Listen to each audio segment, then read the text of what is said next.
Hello, my name is Brant Hunt, and this is my channel, Discerning What is True. Today is the first day of February 2023.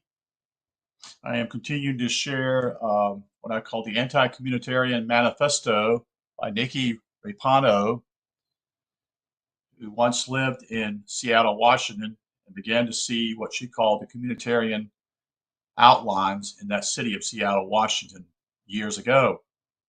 So this is part two of her particular book, section two also. And it's called The Historical Evolution of Communitarian Thinking. It's copyright 2003 by Nikki Raapana and Nordica Friedrichs. So we're going to get ready here to get into here, the meat of it. Hope you're doing well today. Hope you had a good day. These are important issues about what is taking place at this point. This is year 3 of 2020. That is, 21, 22, and 23 now. Some of their goals are supposed to be applied in 2025 and eventually to be somewhat completed, some of it in 2030, and then complete. That's what they're telling us. Who knows if that's correct or not? Okay. So let's go ahead and read the information that she's got here. Again, this is the historical evolution of communitarian thinking. This is part 2. Ex-President Clinton and George Bush Jr. both defined their policy objectives as communitarian.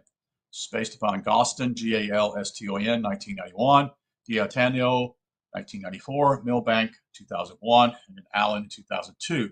Yet only recently have Americans began to study the communitarian platform as a predetermined synthesis to the Marxist left versus right conflict of ideas.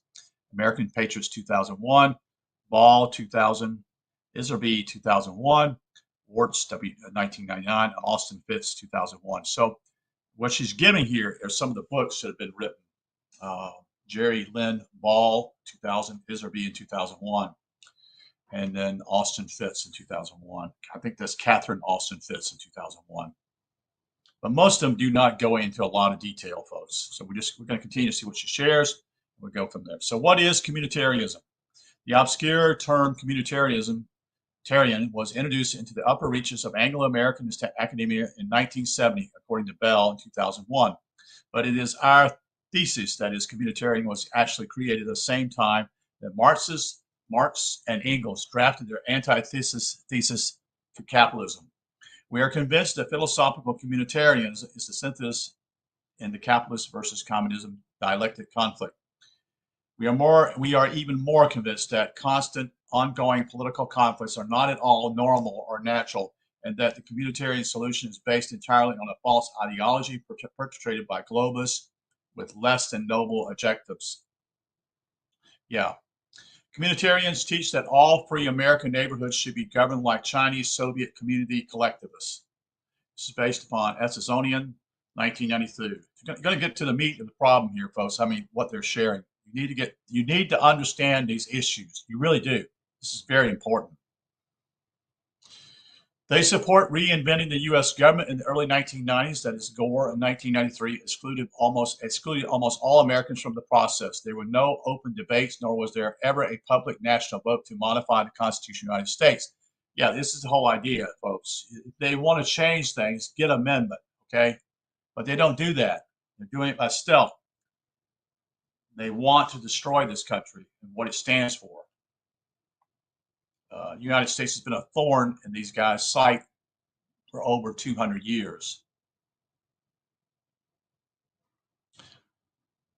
But now, in 2000, communitarian-based laws and sustainable development programs have been implemented in every state of the union, every state in the union, as based upon TRAUB, T-R-A-U-B, 2002. When I'm giving you the names here, this is based upon where she's getting her info, where to implement in what year. The misunderstood communitarian philosophy is designed to define the common good, even though the U.S. Bill of Rights was specifically designed to protect and maintain individual rights. They insist that a rights-based society can only exist if it is balanced with communitarian perspectives. They believe mandatory volunteerism is the moral responsibility of all modern democratic citizens. Their leader helped establish federal citizen volunteer programs such as the AmeriCorps, even though recently he backed down on the harsher elements of that platform. And now he says spying, reporting, and citizen police interventions on suspicious neighbors, that is called tips, are not necessary to maintain Americans' freedom. Ethizonia, 2003. Again, Ethizonia is still a professor. He's a professor at George Washington University. He is 94 years old. Okay, so he's almost 100 years old. Communtarians study hundreds of reports of polled Americans who are asked whether they will give up liberty to fight terrorism, and then present their conclusions that if the whole process wasn't contrived to achieve the desired response. Mainstream media presents the communitarians' confusing either-or scenario to unaware Americans who answer as if the questions are valid. It's a form of tricks. They've got to get your consent, folks, and that's what you're doing by these polls. They use that, you see. While they never poll Americans, that is, and ask them if they want to give up their free national system for totalitarian Marxism, they continuously challenge American foundations for property and privacy rights in academic arenas few average Americans are ever exposed to. Ethizonia, 1998.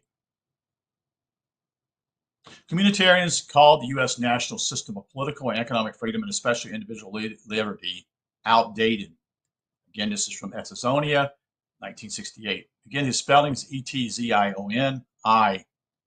They claim a global perspective is necessary to ensure Americans' peace and safety, and they always present the philosophy as if it is a fresh perspective. They emphasize they need innovative ways to balance the ongoing tension between American individual liberty and social responsibility.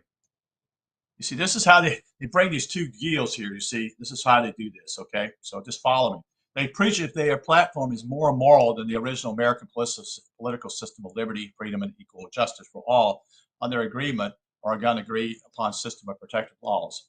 They sing a soft lullaby for the American idea of national prosperity and lure American politicians into a relinquished national sovereignty relinquishing the national sovereignty to a modified, softer international Marxist system, often called the Third Way, which was Ethizonia in 2000 and then Blair in 1993.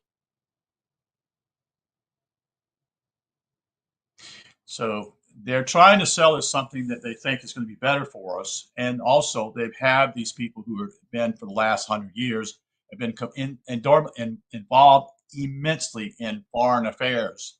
That is, we've been in many countries fighting, killing, maiming, whatever, to actually steal the resources of their country.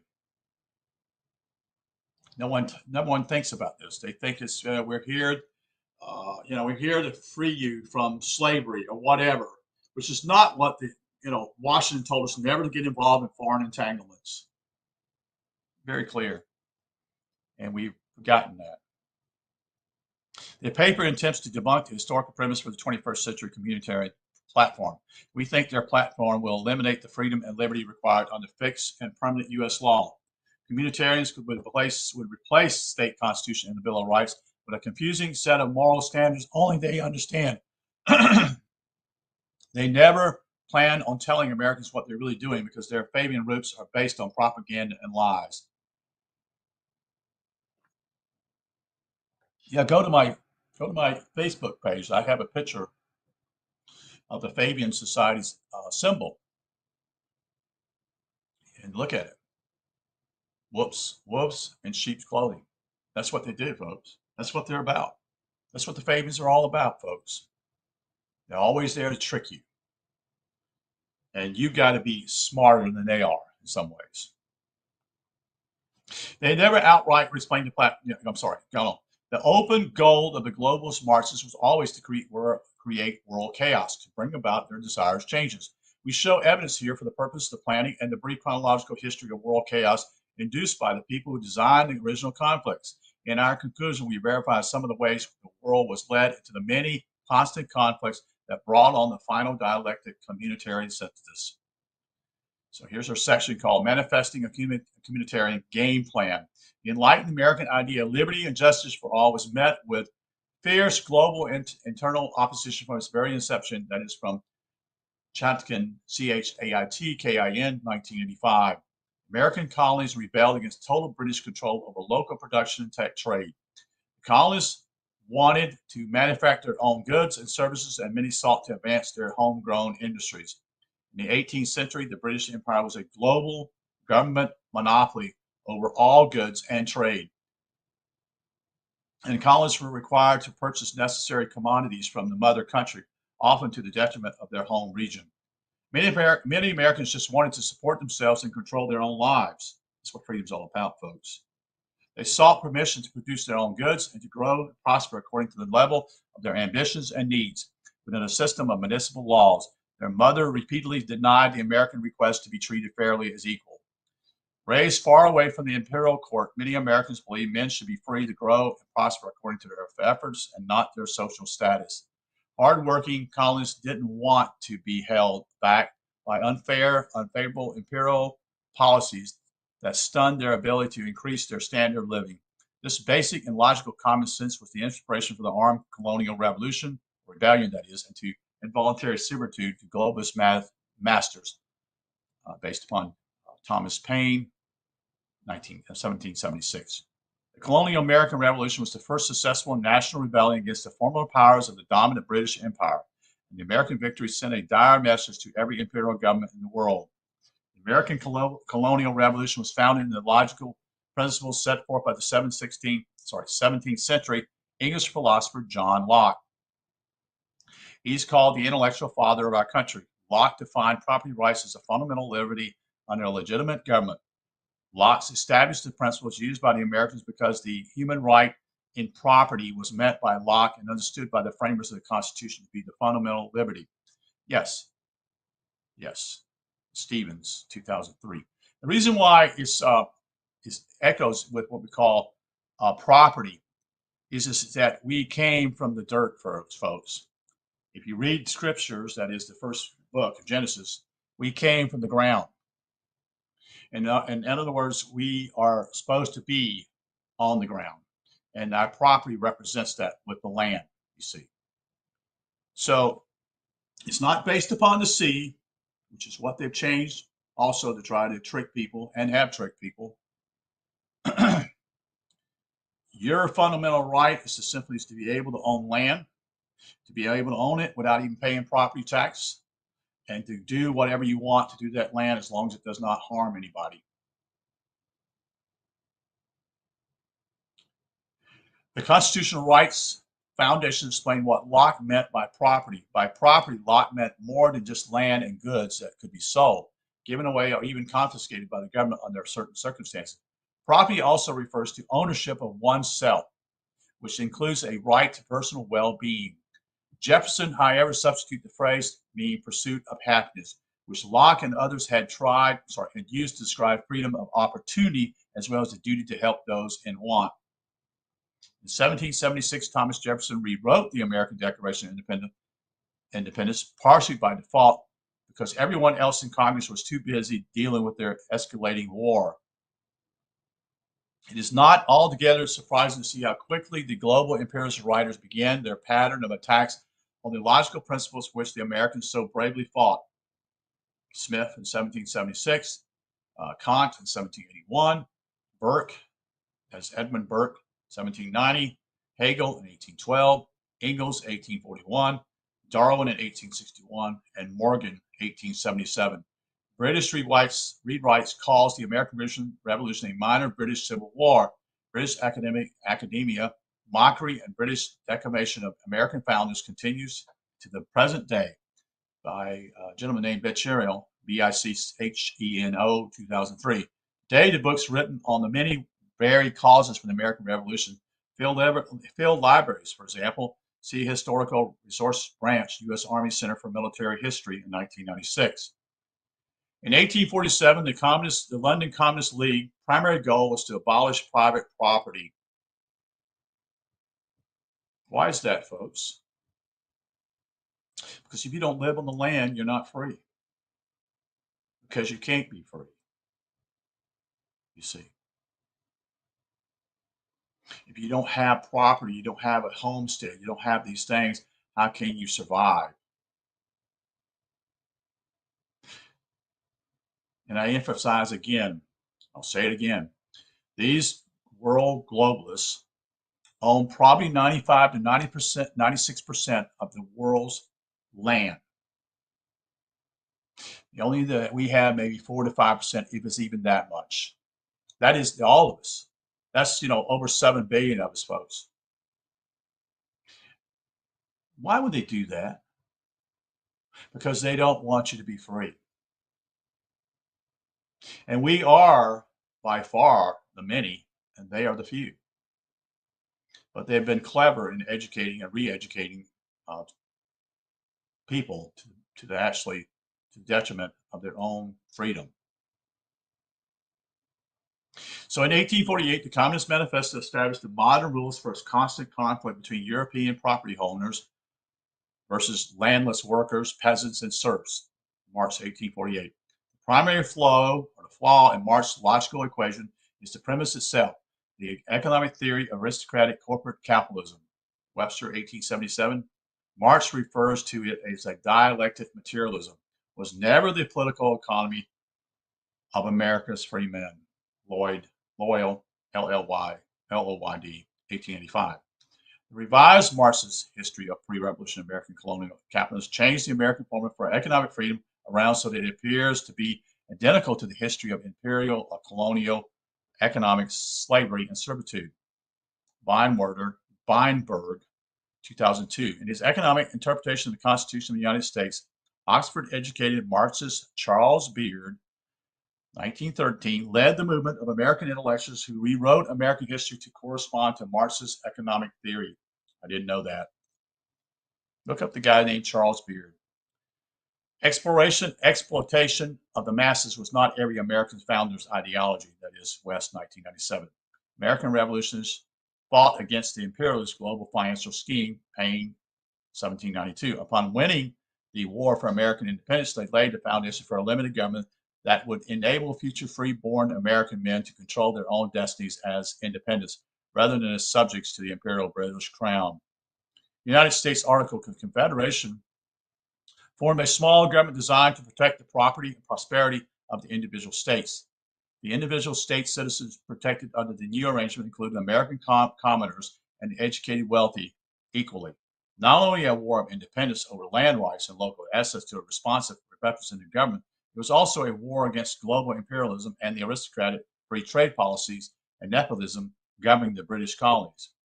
Globe and Mail, MAIL.com, 2003. Post-revolution policies had determined the principles of self-government. In 1787, less than 6 years after the imperialist Cornwallis surrendered to Patriot General, that is, George Washington, the loose federation of young states was unable to raise taxes to pay for its war debts.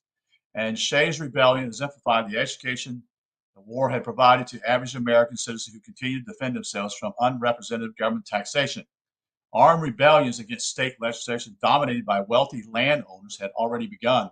For the many wealthy founders with quasi-imperialist tendencies already, coupled with the legitimate concerns of the unprotected producers, it became necessary to establish a stronger central federal government. Imperialist design to the Constitution are more often examined by international socialists. This is based upon ZIRNIN and also Zen, 2001 and 1980. The proposed U.S. Constitution produced heated debates over protecting and expanding the personal and economic rights of the individual living in the free states. For many of the constitutional framers, the Bill of Rights was an unnecessary inclusion in the people's government. It's based upon National Government's Archives, 2003. The first 10 amendments agreed upon in 1789 were not included into the 1787 draft U.S. Constitution. It is possible that the entire constitutional crisis was a power game between high-powered men who sought to control the interests in the newborn country. There is such an abundance of written history regarding the formation of a strong central government in the United States that it required years of reading to form even a rudimentary understanding of the many conflicts involved. This paper will only briefly examine the main conflict, but it is interesting for our purpose to note that the Hamilton branch wanted strong trade relations with the British. and the Jefferson branch supported many of the ideas of the French Revolution. Internal debates over the formation of the new government were a major force in determining U.S. federal policies. That is Hamilton, Madison, and Jefferson, 1791. Controlling money, creating and issuing currency, and establishing a federal bank were all central themes to the debate surrounding the Constitutional Convention of 1787. First U.S. President Washington not only turned down offers from his officers to make him a king, he also appointed opposition leaders of his belief, and including reasonable discourse and decisions made over future public policy. National Center for Constitutional Studies. I don't know if I would say public policy. Maybe I should say simply public law. The American system of economics. That is, Andrews and Hamilton argued for creating a strong federal government with a national banking system controlled by the U.S. That is the Federalist Papers. A national bank was to provide loans to American industrials, farmers, and inventors, as well as provide capital investments to build the infrastructure necessary to move goods to markets, that is either canals, roads, railways, etc. His argument prevailed, and Hamilton's economic theory was the original political economy of the new American Republic. The creation of a national bank was considered by the Federalists to be the only way, or the only sure way, to protect the weak U.S. from the European imperialist powerful financial network. Thomas Jefferson saw Hamilton's plans as an avenue to draw the U.S. into a monarchy system. The first bank in the United States was founded in 1791, and it was authorized by the newly established Constitution to implement institutions and coin money. The national bank continues to be a topic of national discussion, but much of it is discounted by conspiracy experts. This is based upon Ryle, 1997. In response to public opinion after President Adams' lack of action in regard to Jacobin, that is French activities in the U.S., the Alien Sedition Act was approved July 14, 1798. This is at the Yale Law Avalon Project, U.S. statutes, making sedition a crime. It also became illegal to openly criticize the U.S. government. Vice President Thomas Jefferson secretly drafted state legislation to overturn the acts. Thomas Jefferson is credited with creating the first Democratic Party, contrary to Washington's warning that parties would ultimately destroy the country. Commonly referred to as Jeffersonian democracy, the Jeffersonian Democrats were based on, in large part, on faith in the virtue and ability of the common man and the limitation of powers of the federal government. Early supporters were most influential Southern politicians. They were Aaron Burr, James Madison, and Albert Gallatin. Albert Gallatin came of an old and noble family. Thomas Jefferson believed the sedition bill was framed to drive Gallatin from office. However, as soon as Jefferson was elected president early in 1801, he tendered Gallatin the post of Secretary of the Treasury. U.S. Treasury website explains to us how Gallatin's love of independence was the reason he fled his homeland to seek freedom in America, and forgets to add anything about his family ties to establish Swiss banking and imperialist financial institutions. Interesting. That's from Chatterton, Chait-Kin, 1985. U.S. Treasury official history doesn't explain how Gallatin became educated in government physical operations either. But other sources tell us he was reared by his patriarch relatives and had an excellent education, adding greater interest in the Native Americans. Gallatin wrote papers on them and was responsible for founding the American Ethnological Society in 1842. Ethnology is a science that deals with the division of human beings into races and their origins, distribution, relations, and characteristics, based upon Webster. The science of ethnology is directly connected to the science of eugenics. Wow. In 1804, Jefferson's vice president, Aaron Burr, killed Alexander Hamilton in a duel. He was charged with murder, but never prosecuted. Aaron Burr was indicted and acquitted in 1807 for his role in a failed British coup against the government of the United States. Didn't know that. Buckner, Buckner, 2001. The details about his close family ties to other identified traitors in the plot are played down in most American history. Yeah, I didn't even know that. Thank you. Throughout the first decade of the 19th century, the British Navy seized 1,000 U.S. ships and kidnapped 10,000 American sailors. In 1812, Americans fought the British a second time because British Navy kidnapping and British Indian terrorism continued unabated. Contemporary historians tell us the war was instigated and pressed upon President Madison by war hawks in Congress. That is Calhoun, Clay, and Porter, and Langdon, and Sheaves, who insisted on defending Americans' honor. The Hartford Convention of 1814 was drafted by a small minority of New England Federalists, and its authors were accused of being secessionists. This was the beginning of the period introducing sectionalism. In 1816, Henry Clay was the foremost proponent of American system and instrumental in the Tariff Act of 1816. By 1825, imperial colonists across the globe were copying the Americans and declaring themselves independent from imperialist rulers. That is based upon Blackwell, 1998. Imperial monarchs appealed to the United States for support in suppressing nationalist revolutions. U.S. President James Monroe reiterated President George Washington's foreign policy of non-intervention in the internal affairs of foreign nations. It was Washington's farewell address in 1797. Monroe was firm in upholding U.S. opposition to the creation of new imperial colonies, and he said the U.S. would recognize national revolutions proven to come directly from the rebellious nation people.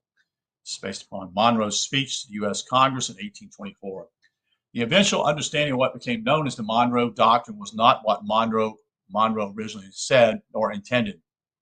Many of the founding fathers were members of the American Free and accepted Freemasonry, but after Freemason disappeared in 1826, who had threatened public exposure of Masonry secrets, Masonry was targeted as a bad thing.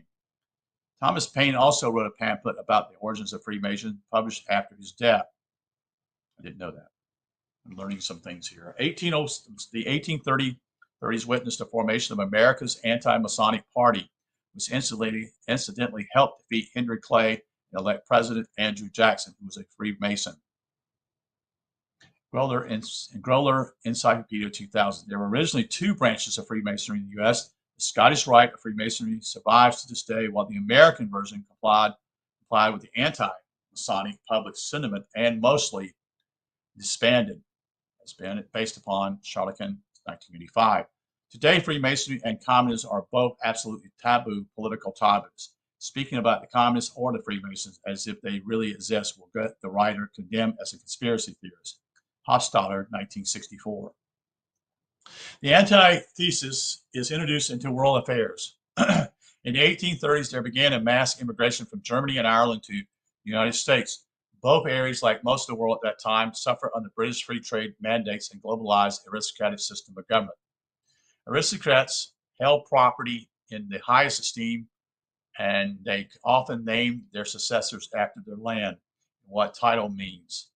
That is title, T-I-T-L-E-D, means. The current ruling European families all date back to the 12th century, and their holdings and their interrelated bloodlines remains mostly intact. Many immigrants that settle in New York City, their poor living conditions and their wealthy landowners' ghettos.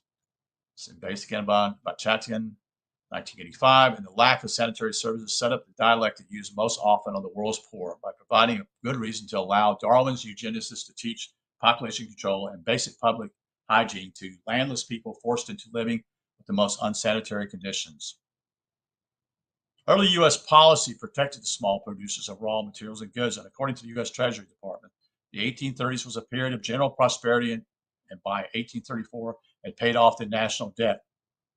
From 1816 to 1846, there existed a 30-year tariff war between agriculture and commerce versus manufacturing. The pro-tariff Americans wanted to ensure protection of American cottage, C-O-T-T-A-G-E, industries against cheap foreign imports. The anti-tariff Americans wanted access to cheaper goods available regardless of where they came from. In Volume 3 of The Great Republic by the master historian editor Hubert H. Bancroft, tells us about the financial panic in 1837 when Jackson became president. In 1829, he very quickly manifested enmity to the National Bank, which he declared to be corrupt, dangerous, and unconstitutional. His first hostile measure was to remove from it the government deposits, which he distributed among the state banks. This measure produced a storm of opposition, greatly disturbed the conditions of business, and caused a general distress of industrial community. But Jackson was unyielding, obstinate in his opinions, and his hostility to the bank were next displayed in the veto of the bill to renew its charter. which would expire on March 3rd, 1836. The state banks took advantage of this condition of affairs to expand greatly their discounts. New banks came rapidly into existence, and the banking facilities were enormously increased. The discounting argument from $200 million in 1830 to $525 million 8 years afterwards. Bancroft continues a series of wild speculation attended this expansion. Foreign goods were heavily imported, and enormous operations took place in government lands, in payment for which paper money poured profusely into the treasury.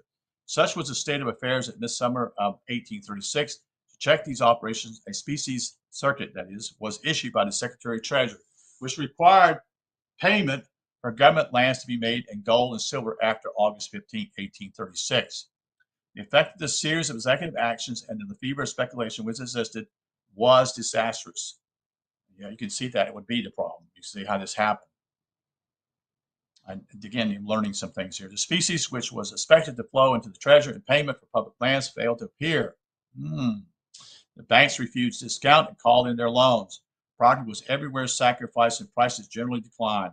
Then, like an avalanche suddenly falling upon the land, came the business crash and panic of 1837, which caused the financial ruin of thousands. During the first 3 weeks of April, 250 business houses failed in New York. Within 2 months, the failure in that city alone aggregated nearly $100 million. Throughout the whole country, the mercantile interests went down with a general crash involving the mechanic, the farmer, even the humblest laborer in the ruinous consequences of the disaster. The bankruptcy everywhere prevailed. Forced sacrifice for valuable merchandise was the order of the day, or less than 8 of the states partially or wholly failed. Even the general government could not pay its debts. Trade still, business confidence vanished, and ruin stalked unchecked over the land. To complicate matters even further, open immigration throughout the 1830s gained fresh votes in New York, intense local political struggles and movement. The policy of importing the world's poor was apparently used more than once in American history in order to balance the national vote, as is witnessed in the mass immigration of Eastern European Jews and socialists beginning in the 1890s. Interesting.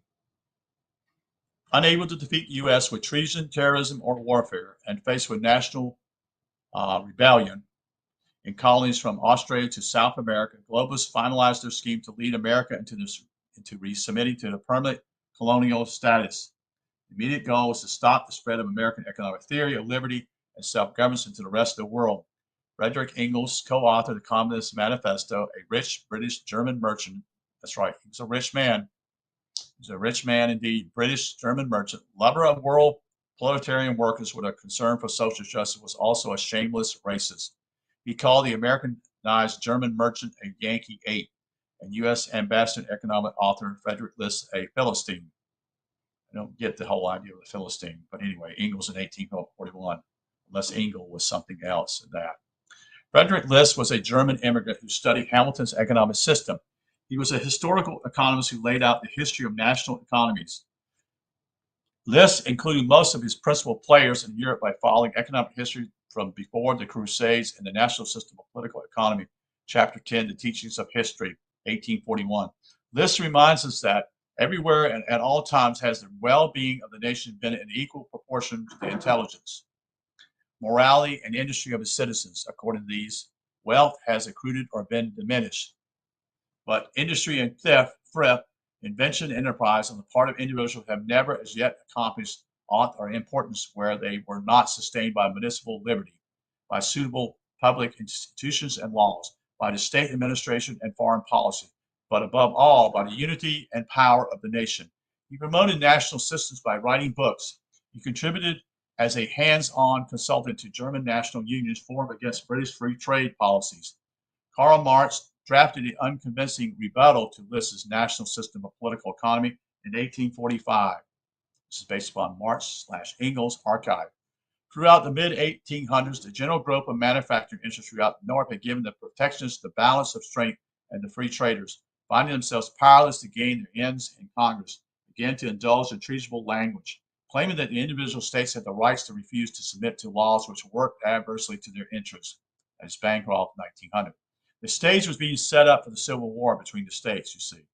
Frederick List died in 1846, either of suicide poisoning in London, based upon Chatterton, 1985, or a self-inflicted gunshot in Austria, that's based upon Stuttgart marketing.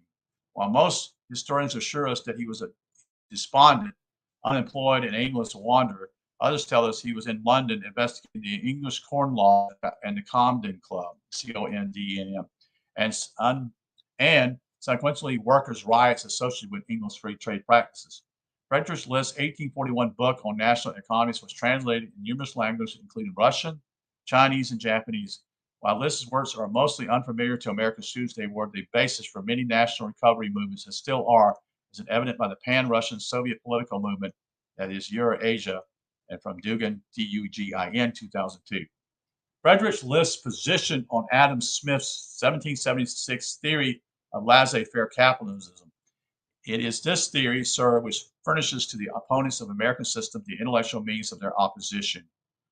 That is, boasting of their imaginary superiority in science and knowledge, these disciples of Smith say are treating every defender of common sense empirical mental power and are not strong enough to conceive the sublime doctrinal doctrine of their masters, based upon Freeman, 1992. Next section, rebuilding civil societies. In Treason in America from Aaron Burr to Avery Harriman, American historian Anthony Chatham, that is 1980, traces the untold story version of the U.S. Civil War. He tells us in 1860 that the London American Scottish Rite Freemasons agitated again for a war of secession, and when it came, the war almost entirely destroyed the Union of free and independent states. Albert Pike was a prolific Freemason and figured prominently in the Chatterton research about the Southern secession, but Pike's biographies at West Virginia University say Pike was opposed to secession. I don't know about that. I had to do more research myself. Morals and Doctrines, Dogma of the Ancient and Deceptive Scottish Rite of Freemasonry by Albert Pike, from Charleston, 1871, prepared for the Supreme Council of the 33rd degree for the Southern jurisdiction of the United States and published by his authority, is a credible source for understanding Freemasonry and its civil society goals. The term civil society comes from the Jacobin Freemasons, who began using it in the 18th century France. Famous for its line, liberty, equality, and fraternity, it's also credited with introducing the guillotines into the French Revolution. Modern day Russians call it the hopeless phrase. Whoever was behind it, that is, fresh immigration boosted enlistment in the Union Army and the end of the American Civil War in 1865, opened the door to massive reconstruction and industrialization of America. It also created a pool of seasonal soldiers necessary to invading the Western Indian lands, Mexico and Cuba. What happened next is best described at the University of Iowa lecture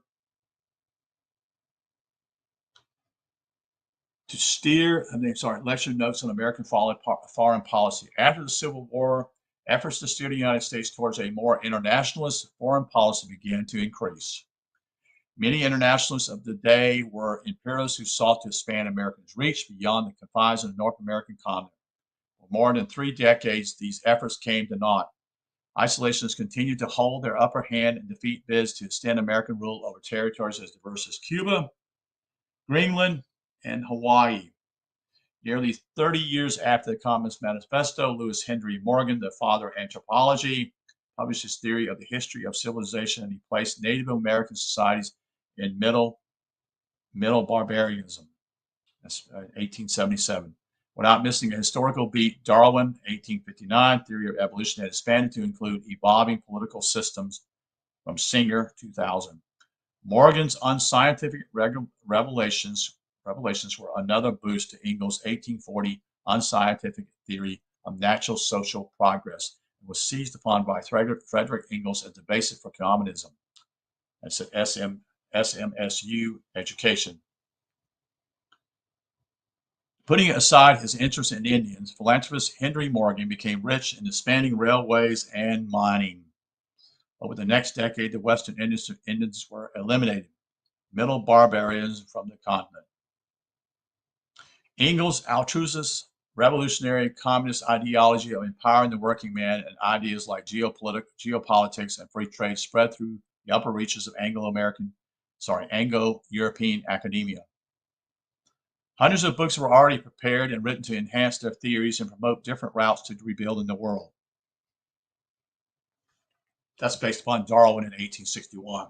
In 1873, saw the first populist movement for agrarian reform. That's based upon Krebs, Krebs, in 2002. Metaphysical movement of Theosophical Society was established in 1875 to apply Darwin's theory of evolution to the spiritual level. Schumacher states this in 1996. The British Fabian Society, formed in 1884, merged with the British Labour Party in 1904 and established the London School of Economics to teach Marxist finances. So that's where it's at, folks. Key Fabians were socialist writers were Bertrand Russell and George Bernard Shaw, both men having many honors bestowed upon them for various socialist causes, including world peace. H.G. Wells is probably the most familiar of the Fabian authors. He wrote the famous New World Order in 1939 and the less famous The Way to the League of Nations to 1919. Another famous Fabian is Annie Besant of the Theosophical Society, father of Madame Blavatsky, who penned, among other esoteric works, a magazine called Lucifer in 1887. So you're beginning to see the key pieces of what I would call chess pieces here, is to begin to have influence upon Western society. You're seeing a change of the guard here also. Americans embraced the Fabian agenda and free trade politics. The Fabians founded the Socialist Club of Harvard, Yale, Columbia, and the University of Chicago. Fabian Keynesian change agents eventually taught their progressive economic theories at every elite university in the States. In 1883, the new version of global American capitalism was solidified in the first free trade agreement between rich American financiers and the Mexican aristocrats. That's based upon Hart, H-A-R-T, 2002. The Globe and Mail, that is, gives us another version of British free trade. It was more akin to forced trade, as many of these products were taken under the overly generous, they were coerced conditions. In that sense, the British Empire engaged more in racketeering than free trade. Now let's take a closer look at the British Empire. Often heralded as a model for the benefits of free trade was indeed first introduced to Great Britain, but not until 1846.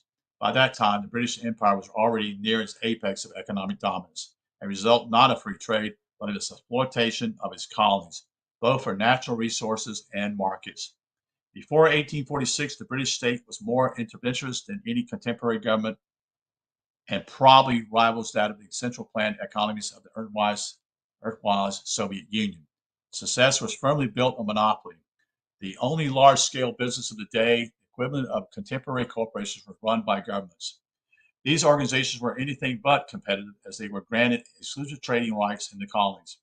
One example was the Hudson Bay Company. Another was the English East India Company, as well as another one being are well-known examples of this. Under the Navigation Acts, even transportation of goods to and from the colonies was monopolized. Protected markets and nepotism meant markets were anything but free. Benjamin Harris was elected president in 1888 and began dismantling the tariff system established by Washington, Hamilton, Clay, and Bliss. Harrison's White House biographies explain the most perplexing domestic problem Harrison faced was the tariff issue. The high tariff rates, in effect, had created a surplus of money in the Treasury. Okay, all right. Then you got to. Okay, that's a good thing, isn't it? I would think so. The high tariff rates, in effect, had created a surplus of money in the Treasury. Low tariff advocates argued that the surplus was hurting business. How could it be hurting business, folks? To cope with the Treasury surplus, the tariff was removed from imported raw sugar. Sugar growers within the United States were given 2 cents a pound bounty on their production. Long before the end of the Harrison administration, the Treasury surplus had evaporated, and prosperity seemed about to disappear as well. This is even more interesting compared to the review in 1997 in the Atlanta Chronicle of the book Blessing, Hamilton's Blessings, The Extraordinary Life and Times of Our National Debt by John Gordon, who claims to prove the national debt was Hamilton's brainchild. One review of the book said the emergence of Keynesian economics further sanctified the role of deficit spending as an economic strategy. O'Keefe, 1997. In the early 1890s, a panic somehow occurred on Wall Street, and by 1895, the failing U.S. Treasury had allowed bankers, financed J.P. Morgan, to create a syndicate to buy up U.S. bonds. And the U.S. Supreme Court declared the income tax law unconstitutional. They've been working with that. This happens, I think, 2 or 3 times. Eventually, they get it under the, I think it's under, again, I guess, with Woodrow Wilson. The first World Zionist Conference was held in 1897 with the goal of enlisting support for the creation of a Jewish homeland. The International Coalition of Zionists has had support from very influential global players, many of them with access to heads of state. One of their founding members was a Rothschild banker, and the Zionists appealed directly for recognition from several world rulers, including the Pope, based upon Herzl, 1896. The Rothschild name pops up again in 1992, Democrat leadership DLC, as a source for startup financial capital. Charleton, 2002. The DLC agenda is to define the third way. According to biographers in the Atlantic Monthly in March of 1901, President William McKinley turned down the Republican nomination twice. When he accepted, he thought, and almost everybody else in his party thought, to substitute on his statute books in cooperation with Republican Congress, elected at the same time. A modification of McKinley's tariff bill for Wilson-Gorman tariff law, and thus to restore prosperity which had for some reason disappeared, and also another stall, to bring about the enactment of a law for the maintenance of the existing gold standard and to remedy the defects in the Treasury system, which, and under the conditions of the former administration, had compelled it to issue $230 million in new bonds. Congress, on his recommendation and under his inspiration, passed a law to maintain the gold standard to provide for refunding at 2%, the lowest rate of interest ever paid by the United States government, and to extend the national banking system to small towns. This is McFarland, 1901. Another section here, we're going to go into America's redirected by foreign interests. By 1898, Assistant Secretary of the Navy, Theodore Roosevelt, acting for the Secretary who took the afternoon off, gave the order of readiness which helped convince McKinley to go to war against Spain and liberate Cuba. Charleton, 1994. It was only McKinley's solid reputation and the esteem of the U.S. Congress which allowed him to hold out against Congress, public opinion, as long as he did. And after war began, he worked diligently and diplomatically to end it honorably and to restore Cuba and the Philippines to the people living in those countries. McFarland, 1901. In 1889, the London Fabian trained Nobel Peace Prize winner Jane Addams, ADDAMS, brought socialism and international peace to Chicago neighborhoods, that is based upon University of Chicago. Adams was just in time for the poverty and wars that would define the coming 20th century and lead us into the 21st century. Middle Eastern Clash of Civilization, based upon Huntington, 1993. In 1901, U.S. President William McKinley was assassinated for the working man by immigrant labor who associated with anarchist and Fabian socialist Emma Goldman in Chicago. It's based upon American Jewish Historical Society. Goldman's Fabian terrorism was also the inspiration for the foundation of American Civil Liberties Union, the ACLU. McKinley's assassination came after a wave of anarchic terrorism in Europe between 1894 and 1900. Anarchists assassinated had killed M.F. Sadat, S-E-D-I, Carnot, C-A-R-N-O-T, the president of France, Elizabeth, Empress of Austria, and Humberg, that is the first king of Italy. Apparently, some Americans still wanted to create a monarchy government after 125 years. The tendency towards government by a monarch in this country appears most clearly in the sayings and doings of the people who want a strong man in the White House, based upon McFarland, 1901. Following McKinley's death, elitist Nabob, Vice President Teddy Roosevelt, took the oath of office under his progressive presidency. Roosevelt introduced Marxist environmentalism and used blueprints of successful British land conservative policies in colonial India, firmly established the U.S. model for a national forest service. This is Sharkin in 1985. Between 1890 and 1920, over 2 million Eastern European Jews, many with communist sympathies, would immigrate to the United States, assisted mainly by the New York banker Jacob Schiff, S-H-I-F-F. University of Iowa lectures on American foreign policies fills us in. By the close of the 19th century, isolations were beginning to lose the battle with internationalists. In 1898, the United States went to war with Spain and won an empire. Under President Theodore Roosevelt and his correlator to the Monroe Doctrine, the United States embraced the role of policeman in the Western Hemisphere. Yes, he's a big player in this. But despite the ascendancy of internationalism, the core isolation prohibition against becoming entangled in European affairs persisted. President Wilson challenged that taboo with Americans' entry into World War I and his bid to commit the United States to membership in the League of Nations. After protracted and bitter debate, however, the Senate rejected the Treaty of Versailles, and with it, Wilson's vision of a liberal, multilateral internationalist order. Teddy Roosevelt appointed Darwin eugenicist Congress attendee Gifford Pinchot, G-I-F-F-O-R-D, Pinchot, P-I-N-C-H-O-T, as a national protector of prime U.S. public lands. It's based upon Mehler, M-E-H-L-E-R, 1988, and Chaplin, 1985. The area of the United States placed under public protection by Theodore Roosevelt totals approximately 230 million acres. It's based upon Wikipedia. In 1902, he appointed Oliver Wendell Holmes to the U.S. Supreme Court. Holmes was a liberal justice who became known for his innovative, well-reasoned decisions balancing property rights with human rights, with the latter taking precedence over the former. Again, there's that word human rights, not individual rights. Big red flag when you hear human rights, folks. That's what they always talk about. But that's not what you want to listen to, because actually it's individual rights. They seduce people by a nice sounding word.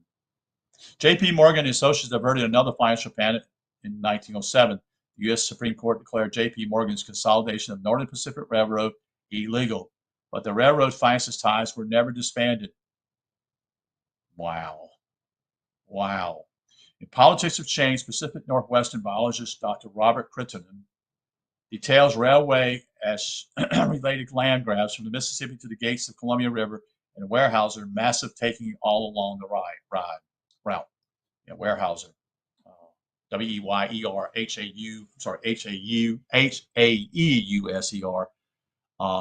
were involved in this, folks. Massive tree growing company. In 1913, the private corporate Federal Reserve was created. In avoidance with Plank 2 of the Communist Manifesto, the 16th Amendment created the National Income Tax Law. This is also where we see the rise and prominence of self-aggravation of British and American joint councils on foreign relations, national historical societies, wealthy merchant philanthropist foundations, grant funding public policy researches, privately funded social research institutions, and political left and right-wing think tanks. Woodrow Wilson was elected on a no-war platform, and in 1917, he petitioned the U.S. Congress to enter World War I. And this is the case, simply is, who attacked us? Did anybody attack our country? No. Here's where the dialectic gets really tricky. Information from around this time is contradictory, and reference to actual historical documents is labeled conspiracy theory or worse. We have verified the Balfour Declaration to Rothschild, that is Balfour 1917, that's basically the word spelled B-A-L-F-O-U-R, and the first draft for a League of Nations, Balfour, that is 1922, which has evolved into a modern-day United Nations, Rothschild 2003. President Woodrow Wilson's decision to enter World War I, that is Wilson, is connected to Colonel Mandel's house, the Zionist Balfour Palestinian Mandate of 1922, and Supreme Court Justice Louis Brandeis and Wendell Holmes. The early 20th century is shrouded in controversy again, but it's well known that in 1917, the Marxists topped the Russian Revolution and replaced the ruling Kerensky with a genocidal totalitarian regime that killed millions of people. Yeah, approximately 80 million, if not more. The USSR established credibility for this antithesis and proved justification for the United States Cold War expansion policies. So, the United Soviet Socialist Republic. The Soviet part is basically what I understand is their people in that. So they became Soviets. Soviet. Anyway, Russian Marxist Leon Trotsky wrote Disarmament of the United States of Europe, the first draft for a European Union, and reprinted by the International Communtarian in 1945. Trotsky saw the strength of an American system. The pre-war power of the United States grew on the basis of internal markets, i.e., the dynamic equilibrium between industry and agriculture. In the development, the war had produced a sharp break. Trotsky explained the Marxist ongoing destruction of Wall Street businesses in the U.S. with American financial capital is digging with its own hands, powdered and dynamite settled beneath its own foundation. Where will the fuse be lit? That's Trotsky in 1929. Let's continue on here. I want to check my time here with this video. It's approximately an hour, so we'll continue on here with anti-communitarianism chapter here by Nikki Raapana. This chapter, this area, this Marxist chaos multiplies. In 1929, the stock market made a major crash after a series of ups and downs. I want to interject right here. This is what I want to interject because this is a key issue. What we're seeing here in the United States in the last couple of years has been what I call ups and downs, ups and downs.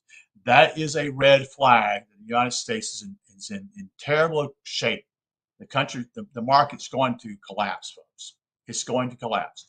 And this is you see this, the market goes up one day or 2 days, goes up, so many thousands of points, not thousands, but hundreds of points. And then it drops, 600 points. And it goes up, 2 weeks later, So that means there's instability in the market, folks. That's what it means. And so, I'm going to interject this simply. If you have money and you have it in a bank, you may be wise to take some of that money out at this time because we don't know when this thing's going to happen. But there are all kinds of handwritings all over the place. If you even watch some of the videos, people are seeing it very clear. But the red flag here is what happened in 1929. Is basically what I call these ups and downs. Major ups and downs continue. And that's what's been happening here the last 2 or 3 years.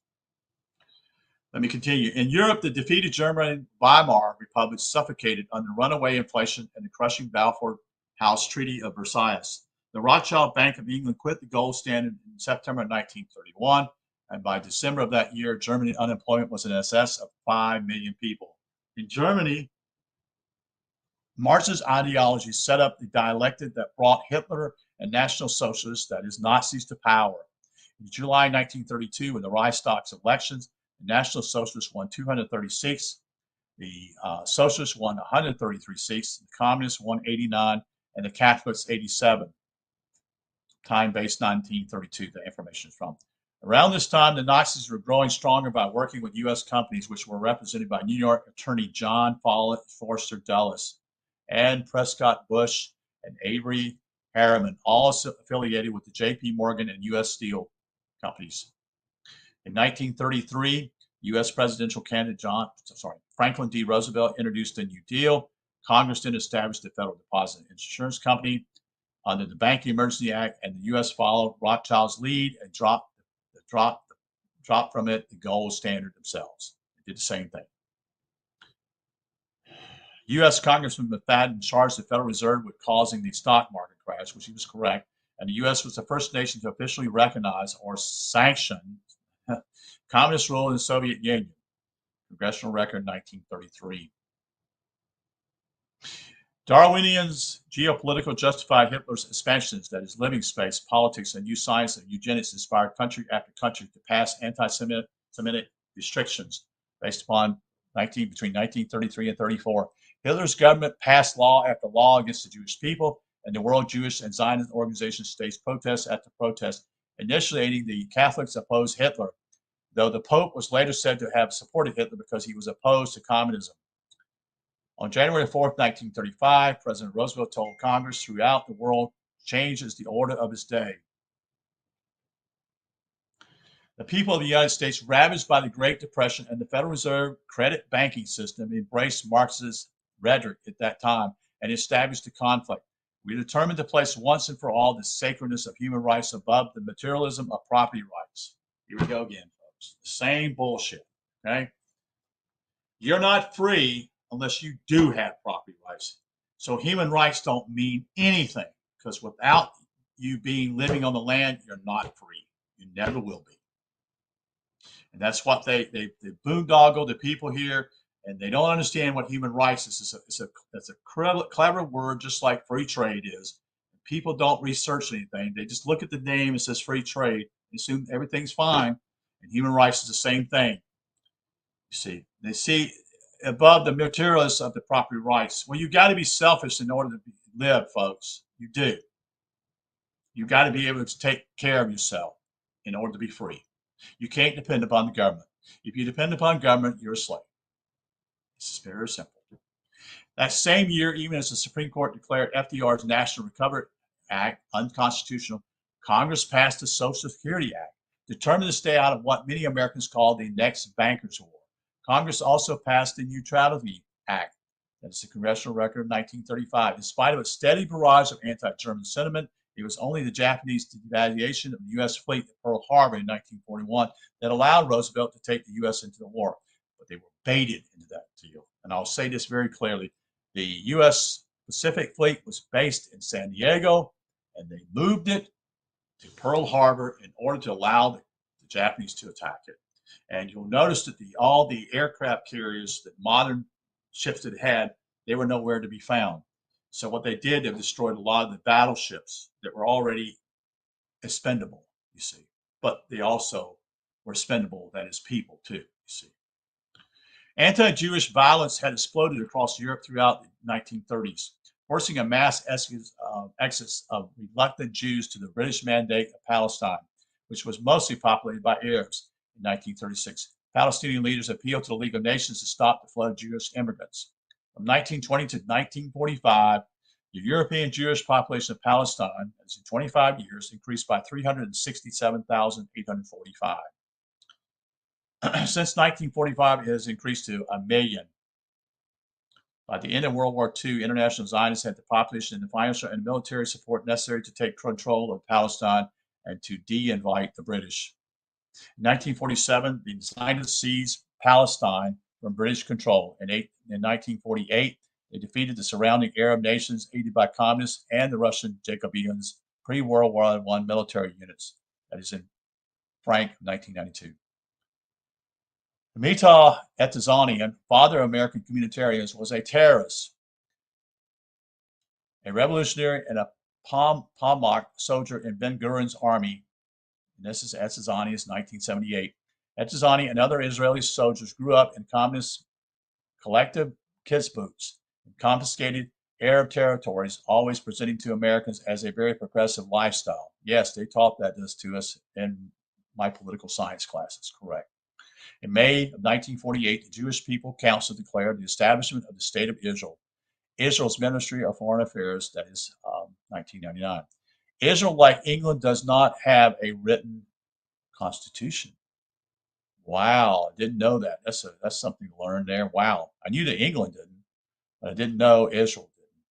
By 1949, the Marxists had completely destroyed the Chinese imperial government and replaced the emperor with a genocidal regime that murdered over 50 million people.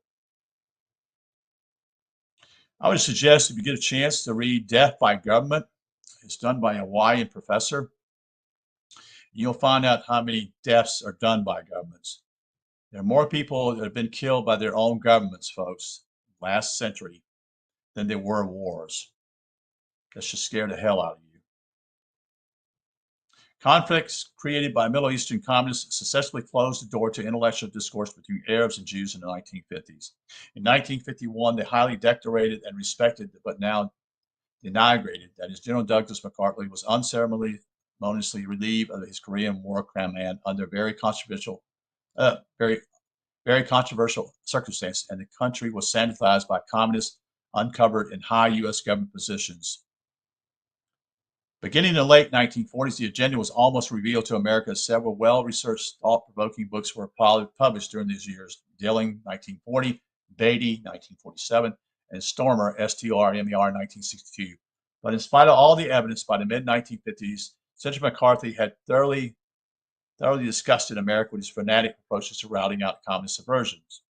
Well-publicized interviews by the House Committee on Un-American Activities made a national mockery of any anti-communist sentiment, you see. And congressional investigators of communist players and programs cease.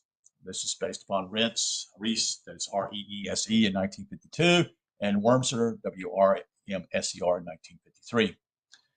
Marxist conflicts throw the back doors wide open. This is the next section she talks about. When all the barriers down, the final planks of the Communist Manifesto were steadily implemented across the U.S. and future American public education was placed in the hands of Marxist, Fabian, and Keynesian change agents. This is based upon K. Jose, 1998, and Iserby, which is Charlotte Iserby, in 1999. In 1960, witnessed the assassination of John F. Kennedy, who, according to some conspiracy theories, our historians signed an executive order to take away the power to coin U.S. money from the Federal Reserve. It's based upon a particular thing here. His successor, Lyndon Johnson, expanded the undeclared war to stop the communists and take over the opium trade. That's right, he hit it. The opium trade in Indochina. It's all about opium, folks. Same way in Afghanistan. Same way the British were involved in the Chinese, but it's all about opium. And also in India. Opium is a big deal, folks. Many powerful families and rich families made their money on the opium trade, folks, and getting people hooked on it. Marxist change agents completely infiltrated the pacifist anti-war movement in the United States. That's Louis, L-E-W-Y, 1988. They found a willing, agitated audience in American youth who were serving as fodder on the Asian front lines, anti-war protesters in America, including Mittal and Tizani, tooted their anti-capitalist horns for democratic progressive communism. But in the 70s, everyone mostly ignored the democratic Kampuchea in Cambodia, who taught children how to kill their own families. In 1967, Israel invaded Egypt and launched an attack on a U.S. ship called the USS Liberty, killing 34 Americans and wounding 175. Termed an accident by both governments, the contradictory testimony about the airstrike against the U.S. Liberty is discounted as another part of the conspiracy theory. This ends June 1997. In 1973, Henry Kissinger and the CIA were accused of complicity in the bloody coup that overthrew Salvador Allende, freely elected National Socialist government in Chile.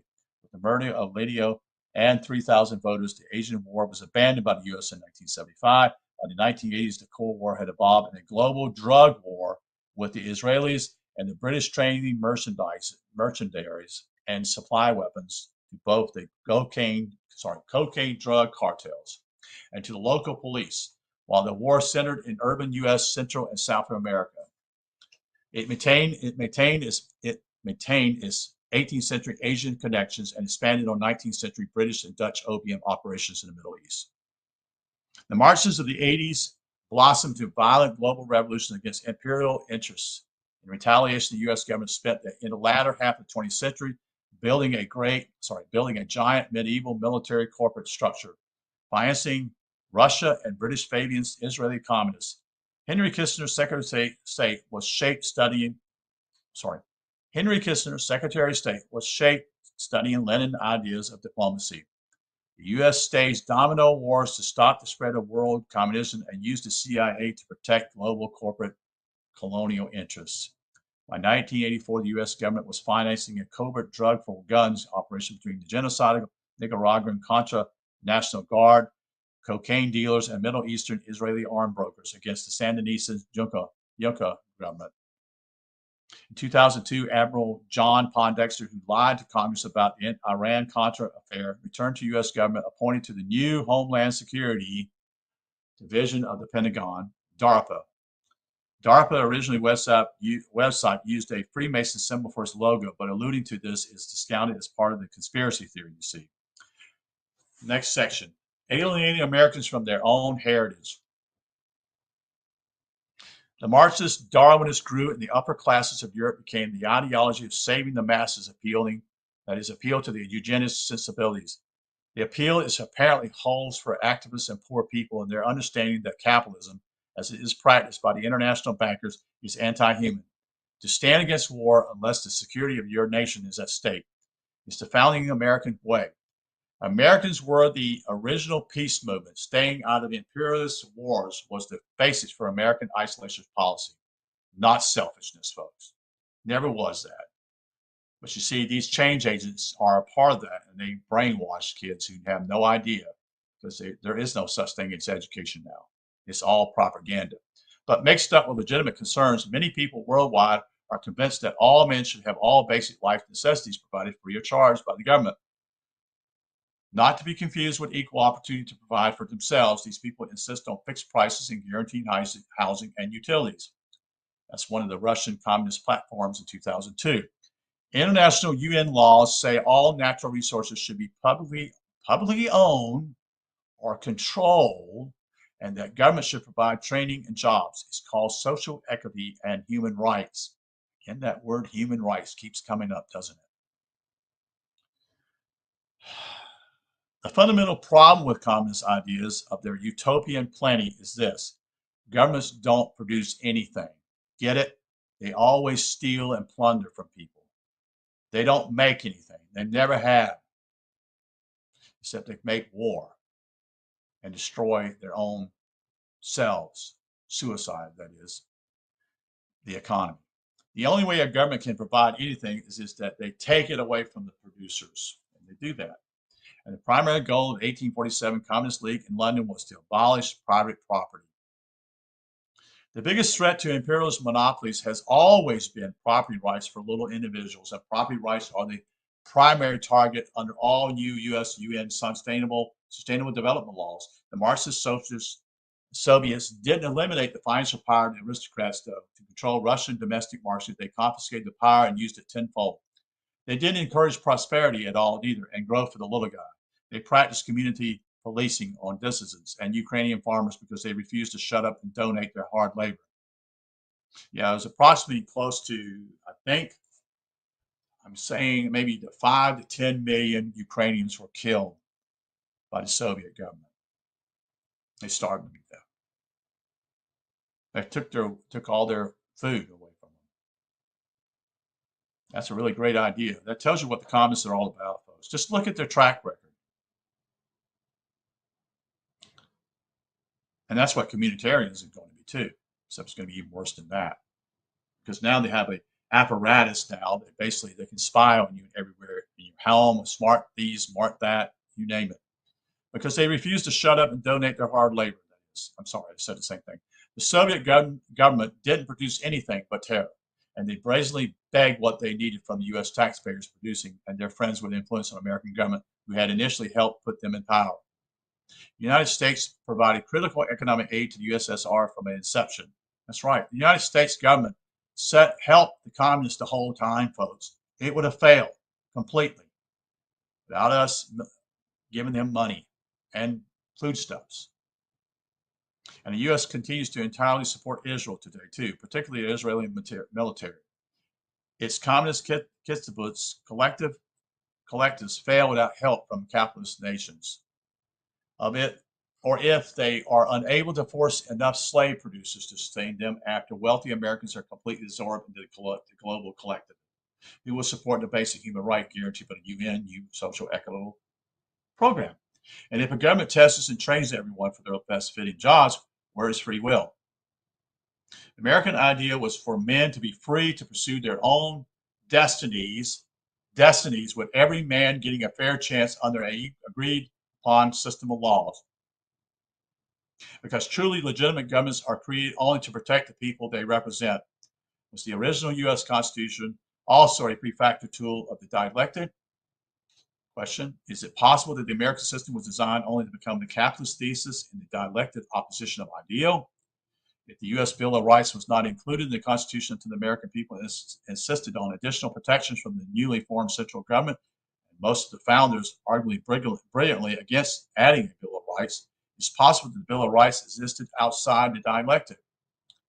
America is still voluntarily the most generous nation in the world when it comes to donations, both next door and abroad.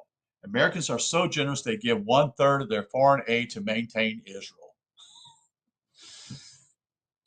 Even when it deprives the U.S. of basic and necessary commodities. Free people have something to contribute. Modern Marxists promise very utopian cultures where everybody shares everything they have, and the central government's job is to dole out housing, utilities, medical, work, and benefits according to ability, need, and party status. But what happens when America goes Marxist? Who will provide the necessary foreign aid that supports our Marxist economy? You see, the U.S. Bill of Rights was clearly not exploded, but over the years, thanks to the Fabian economics, manufactured credit, massive unemployment in the 1920s to be 2 world wars, and a constant barrage of Darwinism, anti-Semitism, anti-Islamic racist rhetoric mixed with outright lies about everything American, the conflict came to a represented by international corporate capitalists on the right versus the rights of the common good on the left. Protecting the legal rights of the individual, common man was relegated into selfishness. The conflict between capitalism and communism was never authentic and based on a false conflict. The communitarian solution was planned as a final move to the Marxist theoretical revolutionary economic game equation. Designed to change the world, the stated goal of the Marxists was to promote global conflicts, create chaos and disorder, and offer up a predetermined, evolved society, benevolent, ruled exclusively by them. It makes perfect sense, folks. The United States, that is, it's been the military arm. So when someone gets out of the hand that doesn't do what they want to do, we go in and destroy their country. You see, anyone that tends to want to get it out of hand and wants to do his thing, we somehow get in there. We also do it simply to steal their raw materials, because we have corporations here in America who pay congressmen to do these things, you see.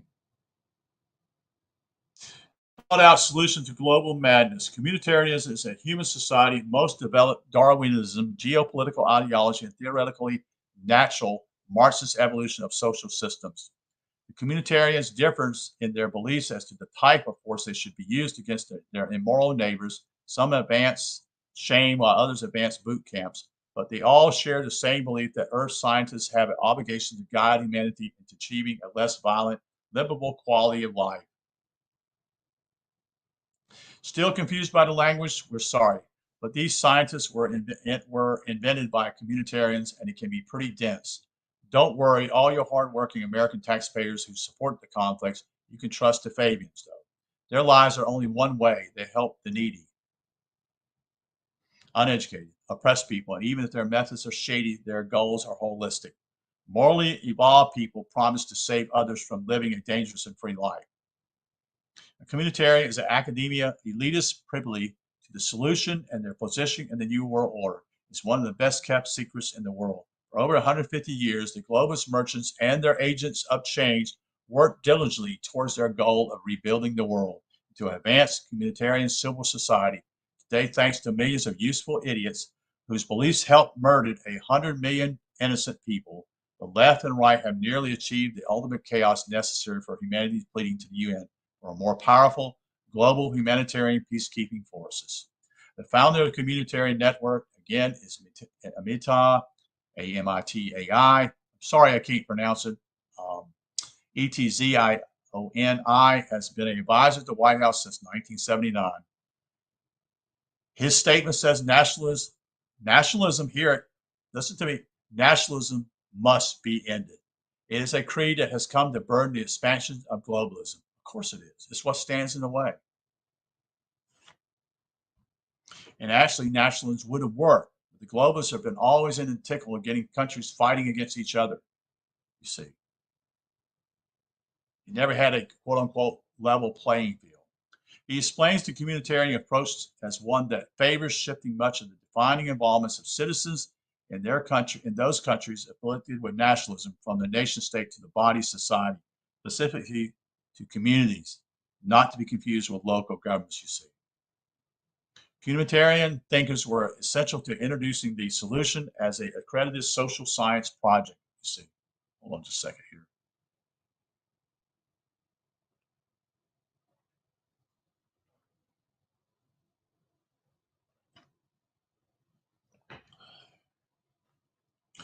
Communitarians also perform valuable backdoor assaults on American standards for individual liberty, defined by the U.S. Bill of Rights and U.S. state constitution. Communitarian scholars exploit bogus explanations for America's moral decline and loss of communal bonds.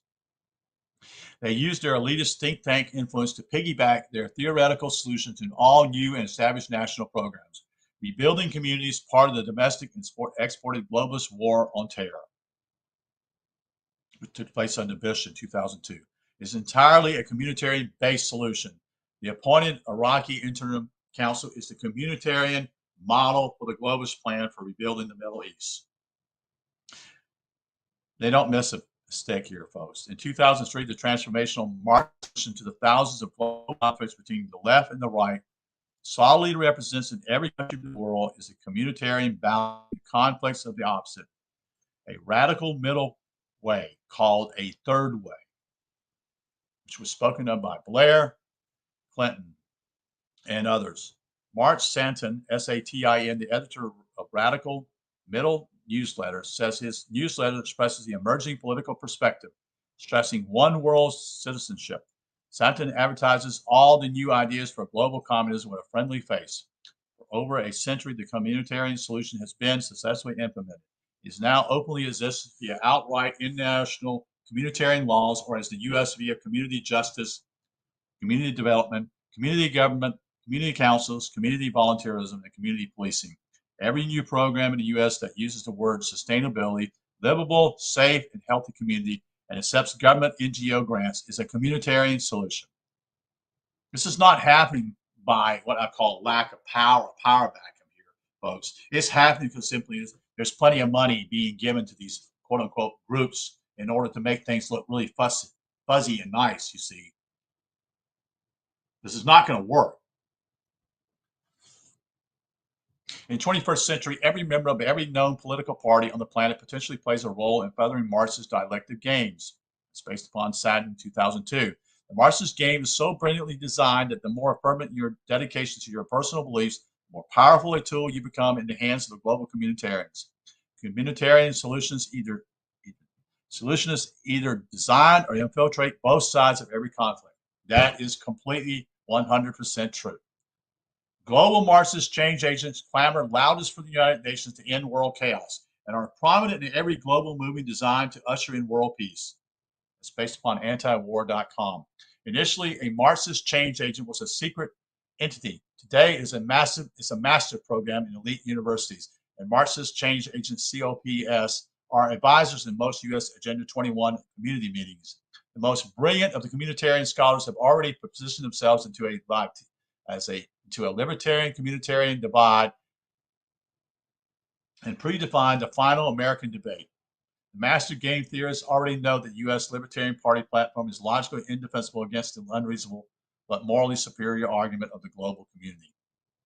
Benevolent international communities are shoring up the moral, political, and social environment based upon communitarian platforms. Whether national, American, Christian, or Islamic, their programs balance all national self-interest against the more humane modern version of communitarianism, RA. As for the future, not only are American law schools teaching communitarian law and Talmudic law to American lawyers and judges, Chinese communitarian courts, and United Nations export local regulations as blueprints for overruling national laws. Global to local Zionist communitarian law prevails. A unnatural evolution guides us into holistic subservient to a superior master empire. In the words of David Ben-Gurion, a Meta-Etazanian patron who would quote in Look magazine in 1962, in Jerusalem, the United Nations, a truly United Nations, will build a shrine of the prophets to serve the federated union of all continents. This will be the seat of the Supreme Court of mankind. Wow, that's That's forward, isn't it? And David Ben Gurion was also a terrorist, folks. He was. He was involved in killing Palestinians.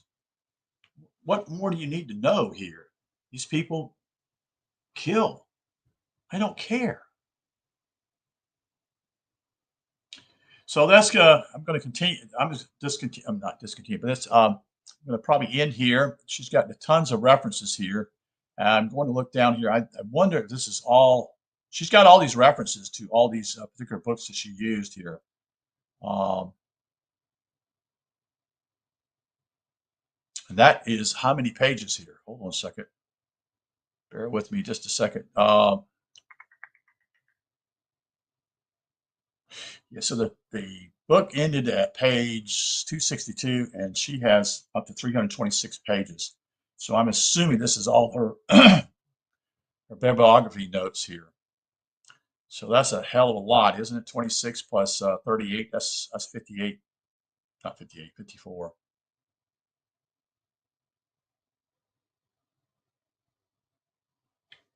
So there's some excellent deal here. You can get this particular book where I'm reading at is archive.org, and it's look up Anti-Communtarian Manifesto. The book is actually online. I don't know how long it's going to be there, folks. I would definitely try to read it, or I would copy it, or I would basically, I would definitely read it and go look at it. So let's see how far this. Yeah, this particular guy, I would say she quotes him quite a bit. This guy from Israel. She has how many quotes of him? 1, 2, 3, 4, 5, 6. And he quotes in 2002, I was once a member of a terrorist group. This is from www.jewishworldreview.com. It would have to be based upon his name also. But that was not even his real name. He changed his name also, folks. Let's see if this is correct. I don't want to be wrong about it. I could be wrong. Oh no, that's not the end. Okay, she does. It's not all pure. It's not all this. So we'll start another area where she talks about 2020, A Canadian Perspective by Paul Barnes. So we'll look at that another time. I'm pretty much gassed here. It's 10 o'clock here on the East Coast. We'll probably take this up probably tomorrow sometime and read the rest of this. So that'll be another about 50 or 60 pages.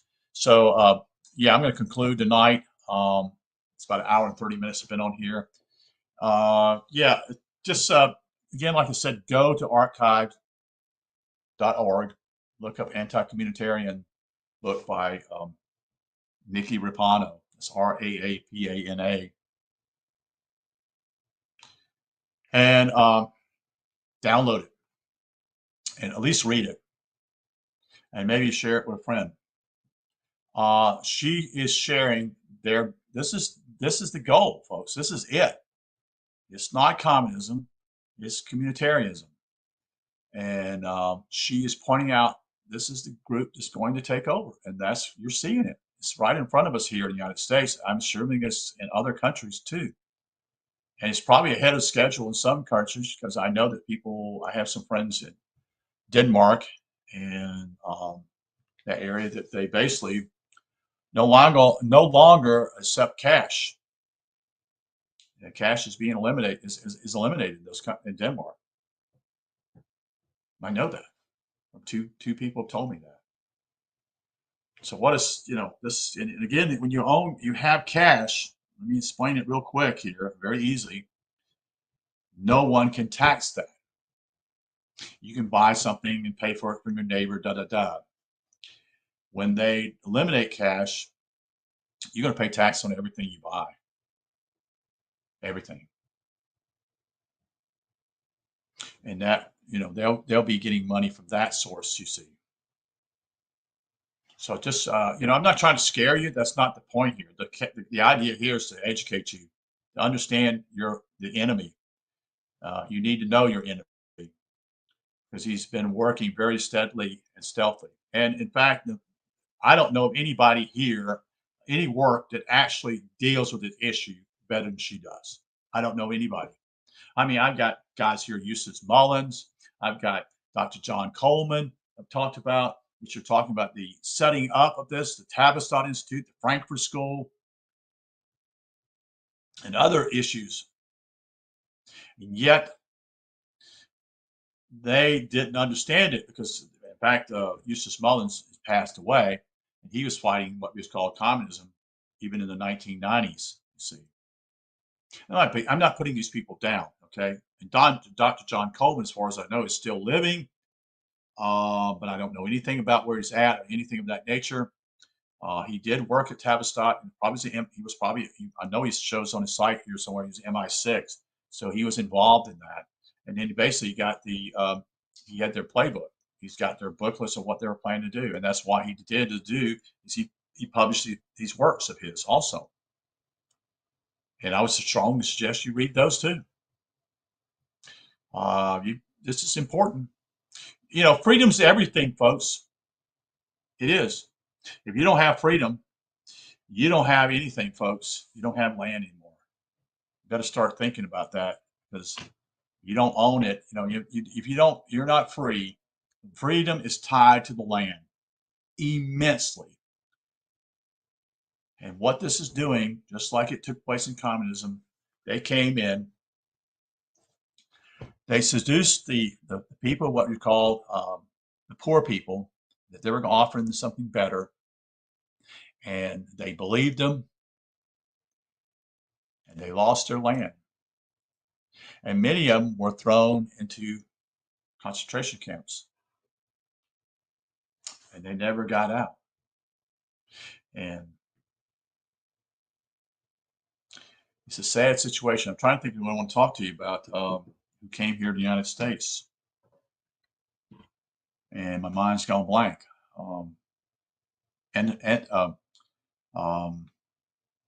Solzhenitsyn, Andrew Solzhenitsyn. I don't know if, you know, somewhat people say that basically his books actually had impact upon the Soviet Union. Maybe it caused it to collapse. I don't know if that's true or not. But he was a mighty brave man, I should say. And he was here in the United States for a little while, and then he went back to his country, you see. And he died there. I think he died within 2 or 3 years. So I'd like to get the book 200 Years Together, which was his last piece, his last work he wrote. He wrote that here in the United States. As far as I know, his 2 sons are still living here in the United States. I don't know about his wife. I think she's still living, but I don't hold me to that. But he passed away. So anyway, I wish you good night. I appreciate you being here. You can always share this information to others. It's vitally important to understand who the enemy is. They have been working. They've been working very well. If you understand what's taking place in the West, why people are leaving the 3 Western states out there right now, which is California, Washington State, and Oregon State. They're leaving those areas because of what's going on there. Many people are leaving. And they're moving elsewhere because they already see it's the tyrannical part of it and how they've confiscated and basically stolen people's lands. Not based on eminent domain, just simply stealing it. Because it's become, they're all criminals, you see. They become the criminals. And it's allowed to happen. And you don't have hardly a leg to stand on anymore. So, appreciate you again being here tonight. I wish you a good night. You take care. We'll talk again. Night, night.